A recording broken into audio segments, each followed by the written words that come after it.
How to add proxies in DaVinci Resolve. First of all, open your DaVinci Resolve project and import your original high-resolution footage into the Media pool under the Media tab.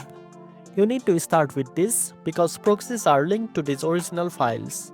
Next, select the clips you want to create proxies for, right-click on the selected clips, choose the option Proxy Media and select Generate Proxy Media. If you want to adjust the proxy settings, go to Settings and under Master Settings, you can adjust the format and resolution to suit your needs.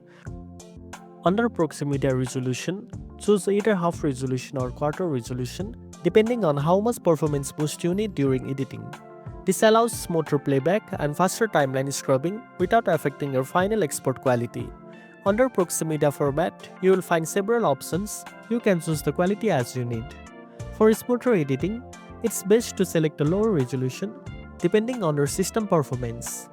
After choosing the settings, click Save and DaVinci Resolve will start generating proxy files.